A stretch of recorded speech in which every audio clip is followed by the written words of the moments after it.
With News in 5, I am Clifton James. Trinidad and Tobago Prime Minister Kamala Bisesa has confirmed that the Chairman of the United States Joint Chiefs of Staff, General Dan Kane, will visit Trinidad on November the 25th to meet with her at the Diplomatic Centre in Port of Spain. The OPM said that Prime Minister Kamala Bisesa will meet General Kane at the request of the United States and will focus on the two nations' strong bilateral relationship, strengthening regional stability and the vital importance to both countries of countering the illicit traffic in drugs and transnational criminal organisations. The release ended by saying the Prime Minister welcomed the visit. Venezuela has told international airlines to resume flights to the country within 48 hours or risk being stripped of their clearance to fly there altogether. Several airlines suspended their flights to Venezuela after the US aviation regulator warned on Friday of heightened military activity in the area.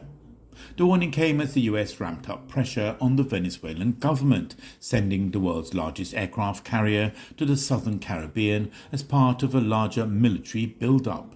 The International Air Transport Association, IATA, has warned Venezuela's aviation authority that rescinding airlines clearance would only isolate the country further. More than 50,000 women and girls were killed by intimate partners or family members around the world in 2024, the equivalent of 1 every 10 minutes, 137 per day, according to a new report. Released to mark the 2025 International Day for the Elimination of Violence Against Women on Tuesday, the report by the United Nations Office on Drugs and Crime and UN Women warn that femicide continues to claim tens of thousands of lives each year with no sign of real progress. Overall, 83,000 women and girls were intentionally killed worldwide last year. 60% of those deaths were at the hands of partners or relatives. By way of comparison, just 11% of male homicide victims were killed by family members or intimate partners. The report warns that many killings are preventable, but that gaps in protection, police responses and social support systems leave women and girls at heightened risks of fatal violence. A long inactive volcano in northern Ethiopia unexpectedly erupted on Sunday, sending up plumes of volcanic ash and dust which have since spread across continents and disrupted flights in India and the United Arab Emirates.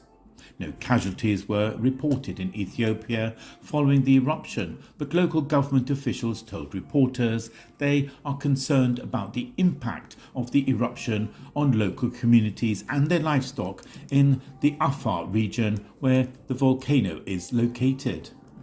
And finally, Brazil's Supreme Court on Tuesday formally concluded former President Jair Bolsonaro's coup plotting case prevented him from lodging any more appeals and clearing the way for the court to finally order him to begin serving a sentence of more than 27 years in prison, according to a court document. The court, which rejected an appeal from Bolsonaro earlier this month, said it does not yet have details regarding when the former president would begin serving the sentence. Bolsonaro, 70, was in September convicted by a panel of Supreme Court justices for attempting to overthrow Brazil's democracy following his 2022 election defeat. Prosecutors said the coup plot included plans to kill Lula, Vice President Geraldo Alckmin and de Moraes. You're up to date with News in 5. I am Clifton James.